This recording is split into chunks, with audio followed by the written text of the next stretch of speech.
I wanted to thank all of you for coming today. And as we gather, and the shared humanity that calls upon us to treat one another with decency and respect. May our time today strengthen the values that guide us toward a more compassionate world. Eric, could you please light the chalice while we recite the written words?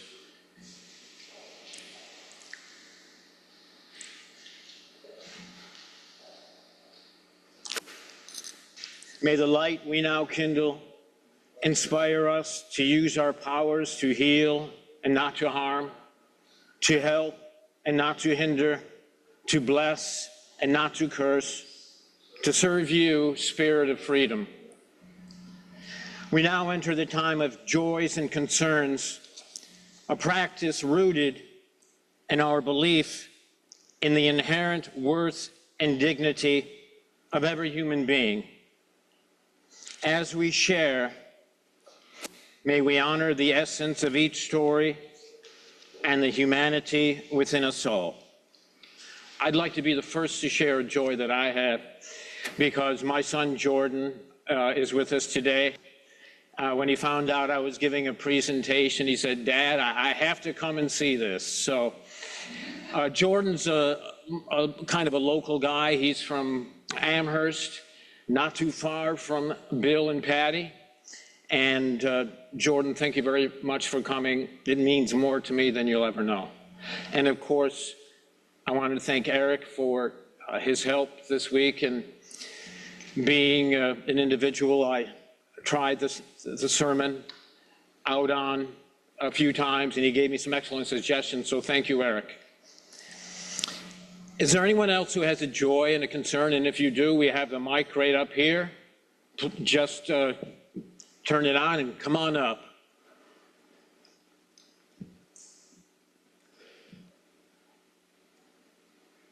Anyone? All right, we have a joy, a concern from Braxton. Thank you, Joe.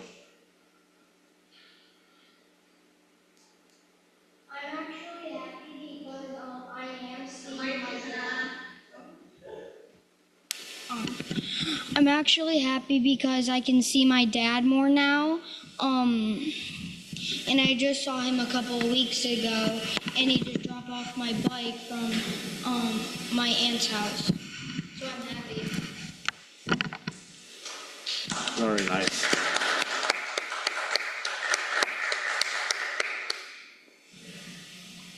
Thank you, Braxton.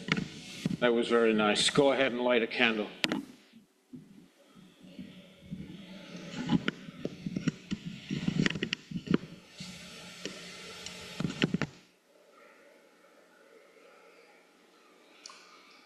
Is there anyone else who has a joy or a concern? Okay. Braxton, could I ask you, please, to come up and light a candle for those joys and sorrows carried privately? May its light be a symbol of understanding, compassion, and hope.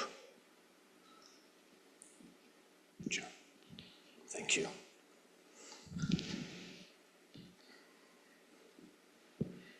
Thank you, Brandon. Braxton.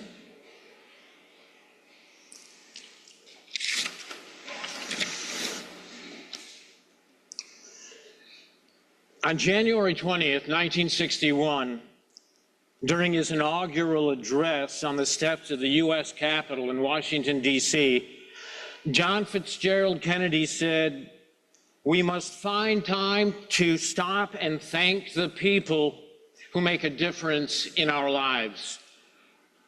JFK understood that thankfulness is more than a courtesy. It's a blessing that strengthens the mind, steadies the heart, and enriches the soul. Thankfulness can bloom in ordinary moments. A warm cup of coffee in the morning, a familiar song on the radio, a neighbor waving from across the street. And thankfulness can also blossom and enrich the deeper relationships and experiences that help us grow. And as we recognize these moments that we're thankful for, the thankfulness becomes a quiet practice that supports us in ways we don't expect. Thankfulness is powerful. It guides our thoughts, strengthens our physical well-being, and deepens our connections with others. Thankfulness, gratitude, or appreciation, whatever you want to call it, has a positive effect upon our mental health. Believe it or not, it has the ability to retrain the brain. Let me explain. Long before modern life, our ancestors lived in a world where danger was real, immediate, and physical. As a result, our minds developed a negativity bias, meaning our brains paid more attention to what was wrong, dangerous, or threatening than to what was good, safe, or encouraging. A rustle in the bushes could mean a predator. A sudden storm could threaten shelter. Or a rival tribe could appear on the horizon. Our very early ancestors noticed every sound, every shadow, every shift in the environment. Survival depended on constant vigilance, always being on the lookout for dangers that could threaten them. And those who quickly reacted to perceived dangers were the ones who lived long enough to pass on their genes to the next generation. Over time, their brains evolved and developed a powerful alarm system known as the sympathetic nervous system, which I like to think of as a highway to hell. The fast, automatic, stress-filled road of darkness and despair designed to flood the body with fear, adrenaline, and urgency the moment anything felt threatening. That ancient fight or flight response. But here's the problem. We still have that same alarm system today. Even though the dangers we face are completely different. In our time, in the year 2026, that same panic-driven pathway of the sympathetic nervous system still makes itself available whenever we feel overwhelmed, uncertain, or afraid. And it becomes the highway of rapid heartbeats, shallow breathing, tight muscles, worst-case scenarios, and racing thoughts. We've all been there. The body automatically bracing itself for action even when no real danger is present. Negativity bias is the mind's default pathway, the one it slips onto without any effort at all. But here's our new reality. We're not running from saber-toothed tigers or hiding from rival tribes anymore. We're dealing with modern stress, bills, relationships, personal health, wars between nations, political differences, deadlines, medical appointments, family conflict, you name it. Yet our brains respond to these modern worries as if they were life or death threats because that's the way our minds are wired. We see these stressful situations as threats to our very existence. But here's the good news. There's a second pathway on which our minds can travel. It's the pathway of the parasympathetic nervous system. I call it the road of peace, love, and happiness because it's the calm, restorative road that slows the heartbeat, deepens the breath, and relaxes the muscles. It's the pathway that gives the mind the rest it needs to stay whole and increase overall well-being. Unfortunately, our minds don't often travel down this highway of love, peace, and happiness of their own accord. So we ourselves must compel them to do so by using our own intellect and consciously activating our parasympathetic nervous system in order to restore some balance in our lives. We need to remember this: we're not cavemen anymore. We're intellectually advanced. We have reasoning, reflection, and resources. And we can choose thankfulness. One of the most powerful ways of retraining our ancient brains to interrupt the alarm, to calm the sympathetic nervous system, and to guide the mind towards steadiness instead of fear. In a very real way, thankfulness becomes the practice that helps the brain learn a new restorative road. In a well-known study by Dr. Robert Emmons and Dr. Michael McAuliffe, participants were asked to write down one thing they were thankful for each day. Just one. Something small. A moment of kindness, a warm meal, a bit of sunlight. After several weeks, their mental health measurably improved. Anxiety decreased. Optimism increased. Sleep improved. And brain scan follow-ups in related studies showed the same pattern. The fear pathways quieted, and new restorative neural pathways began to strengthen. The circumstances of the participants in the study didn't change, but their brains learned to travel a different road more frequently. And this isn't the only evidence. Researchers at the UCLA Mindfulness Awareness Research Center found that repeated experiences of thankfulness can actually change the brain's structure. The more often a person practices thankfulness, the more the neural pathways associated with calmness, emotional regulation, and resilience began to strengthen. In other words, thankfulness doesn't just make us feel better. It literally helps the brain rewire itself towards steadiness instead of fear. We can remind ourselves that modern problems, while painful and stressful, are not predators hiding in the bushes. They're challenges we can face with courage. And from this calmness and balance grows another quiet blessing of thankfulness. The way it nurtures our physical health, because gratitude also strengthens the body in ways we can measure and feel.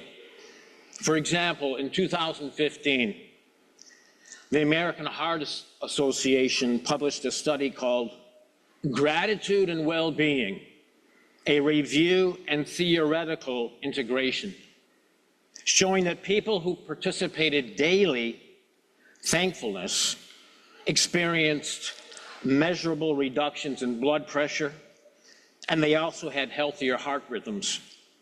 Their bodies spent less time in the tense, high alert state driven by the sympathetic nervous system, the body's ancient fight or flight response, and they spent more time in the restorative state supported by the parasympathetic nervous system, the body's natural calming and healing response.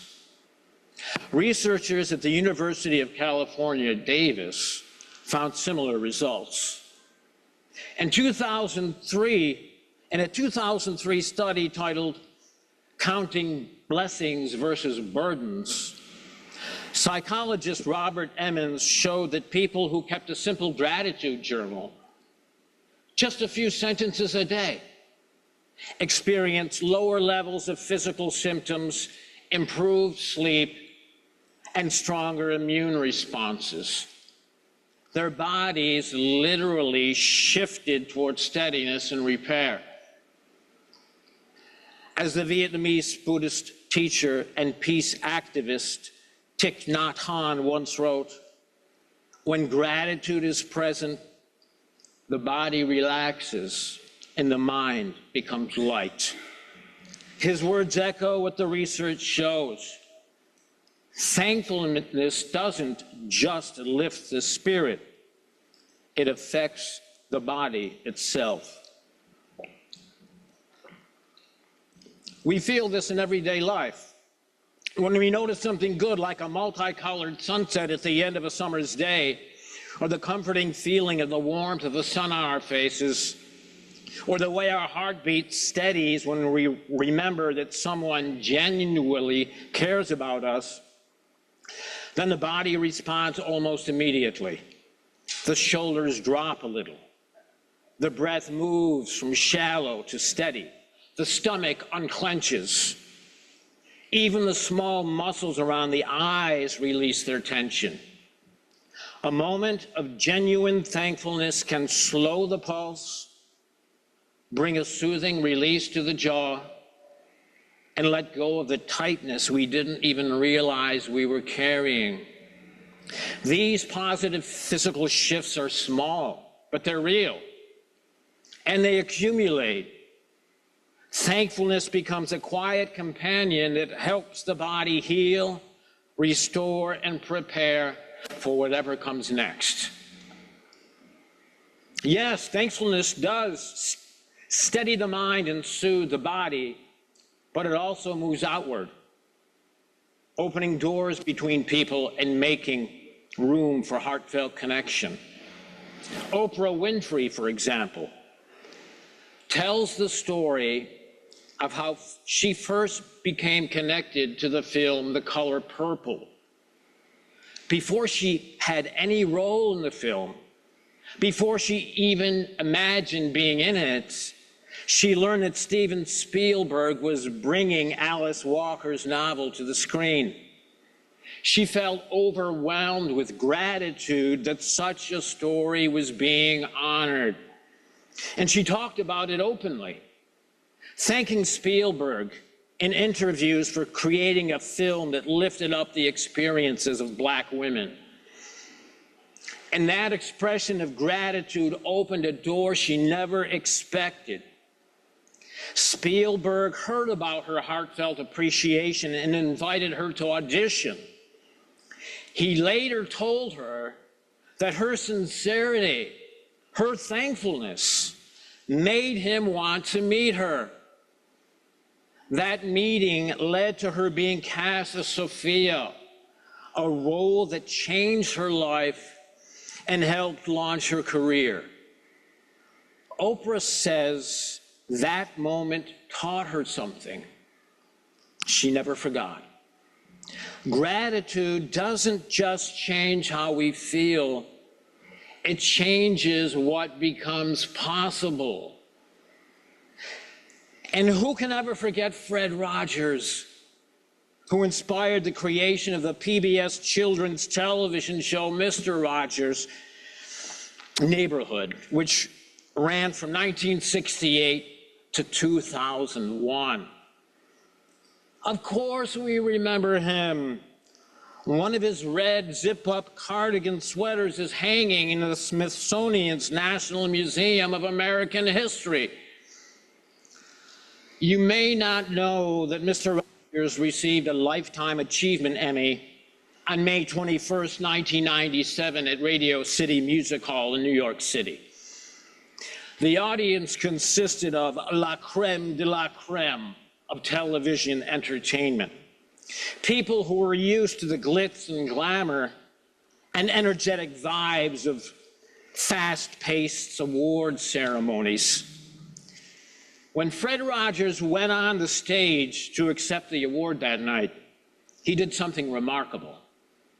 He encouraged the entire audience to join him in a moment of gratitude. He said, all of us have special ones who have loved us into being. Would you just take, along with me, 10 seconds to think of the people who've helped you become who you are?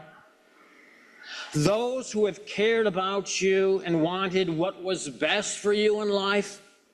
10 seconds of silence. I'll watch the time.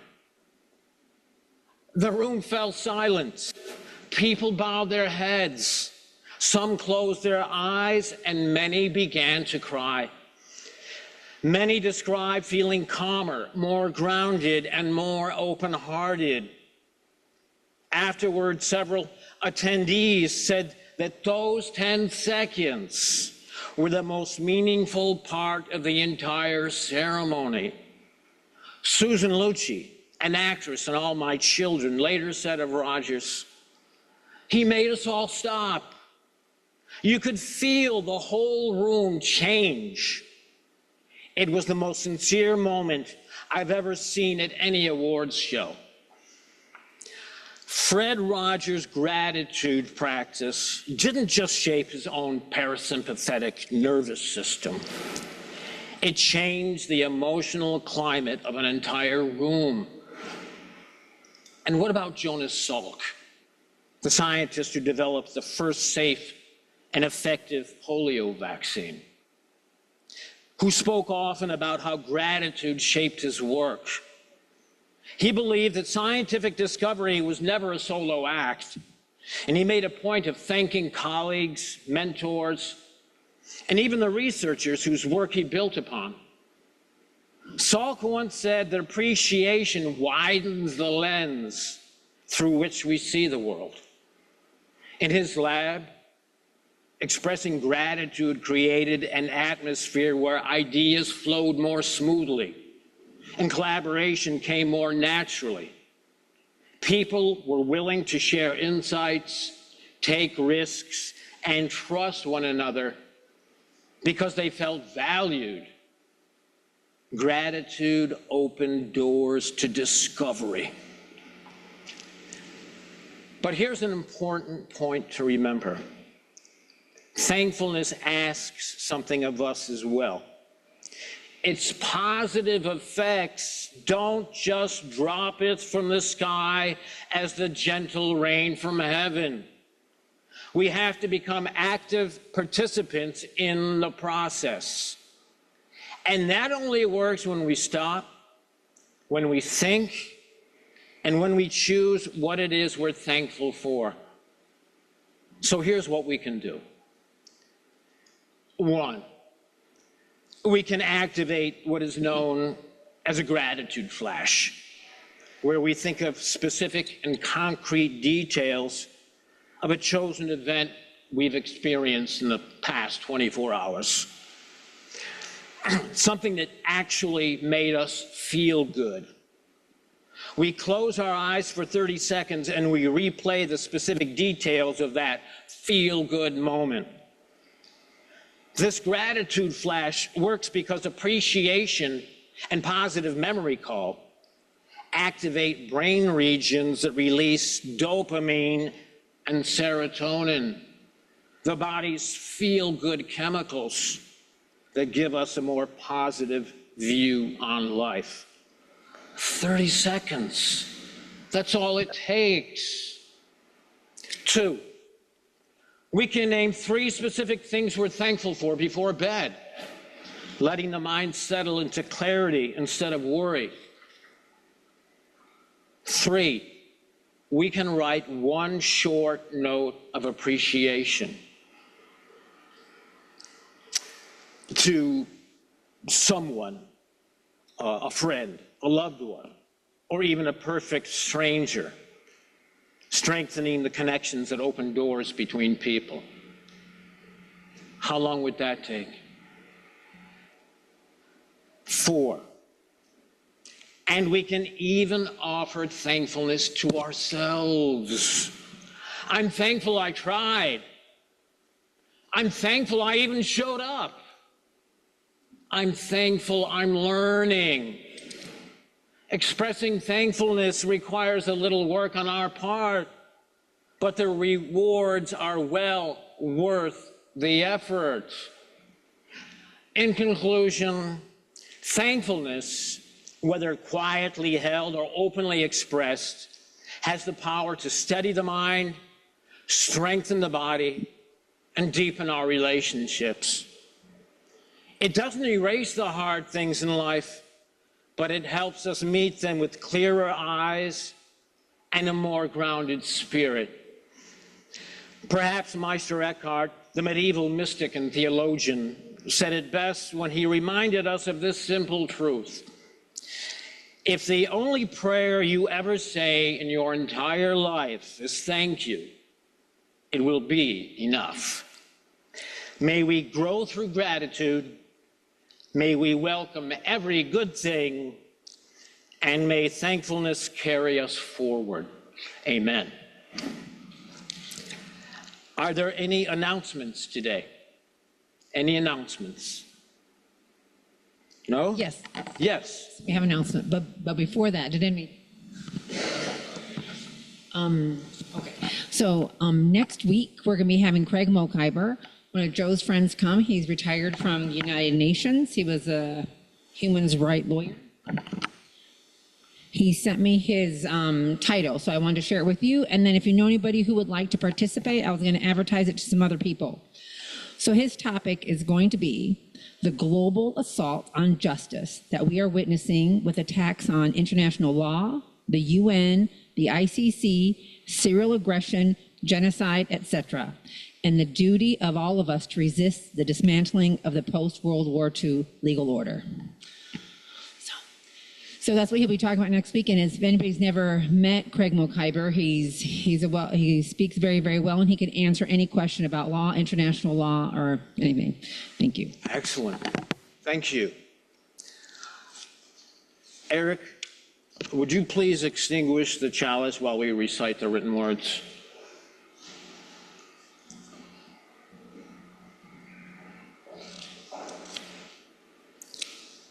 We extinguish this chalice, but not the light of truth, the warmth of community, or the fire of commitment. These we carry in our hearts until we're together again. I want to thank all of you again for attending. It really means a great deal to me to see so many of you here. And I want you to enjoy the rest of your Sunday and have a great week.